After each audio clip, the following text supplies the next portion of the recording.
Now let us understand the question number 4. The maximum number of secondary amines possible. What is the question that's been asked?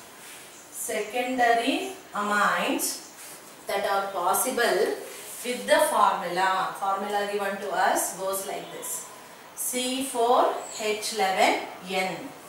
So, as per the given molecular formula, how many secondary amines are possible? Options are: is that 3 secondary amines possible, or 2 secondary amines possible with this formula, or 5 secondary amines possible, or the 4 isomeric secondary amines are possible with the formula.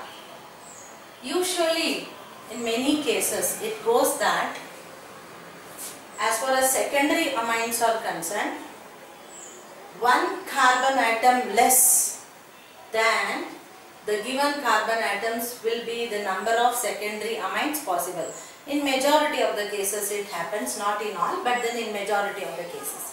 So let us write and see, as per this given formula C4H11N, how many secondary amines are possible. So first let us write one structure: CH3, CH2.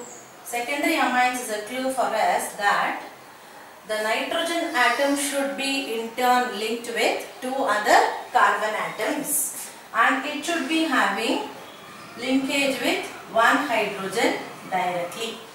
So let us see this. This is one possibility. Let us see if this numbers will match this. 1, 2, 3, 4. So carbon count gets matched. C4, H is 11. 5 plus 5, 10. This one is 11. It matches. And then 1 nitrogen. So this structure is matching with this particular molecular formula. So now let us try to change the structure and write one more. Let us take one more CH2 also on the other side. Then CH3, CH2, CH2, N is linked with this hydrogen and left is with CH3. So now this should also be matching as per the given molecular formula. Let us check it. 1, 2, 3, 4 carbon atom, then 3 plus 2, 5, then 5, 10, 11. So 11 hydrogen matches and then 1 nitrogen. So therefore this is also suiting as per the given molecular formula. Then, is there any other possibility of writing the structure?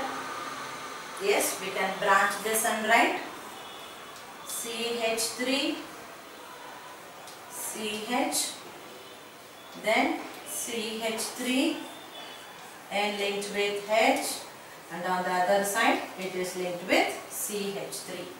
So this will be going like this. Then the remaining portion will be named as methanamine. Now let us check if this structure also matches as per the given molecular formula C4H11N. 1, 2, 3, 4, 4 carbon atom. Yes, it matches. 11 hydrogen. 3 plus 3, 6 plus 3, 9, 10, 11. So it matches with 11 and then 1 nitrogen. So therefore this structure also is in coordination with this particular molecular formula. Is there any other possibility of writing one more structure? No, we have written all the other possibility. So before we come to the conclusion of the number of secondary amines possible with this particular molecular formula, let us quickly try to name these structures. So N is linked with an ethyl group on one side and remaining portion will be ethanamine. So IUPAC name will be N-ethyl ethanamine. N-ethyl ethanamine. So that's one structure. What about the name of this compound? This is propyl group and this much is methanamine. So therefore N is linked with propyl. N propyl, this much is taken care.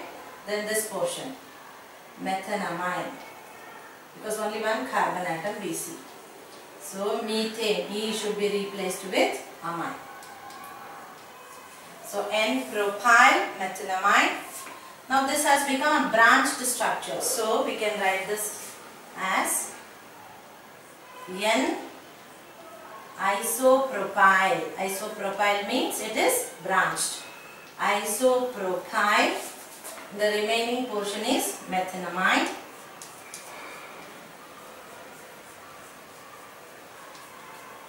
Now, is there any other possibility? Let us think. You can just interchange this here and then this here. Still the structure is going to be the same. Here also, instead of branching out on this side, this entire thing can be written the other side and CH3 on the other side. Still the structure is going to be the same. So, as we can see, we observe there are 3 different possibilities of the isomeric secondary amines with the same molecular formula. So our option A is the correct answer. So option A is the correct answer. For the given molecular formula C4H11N, 3 different secondary amines are possible.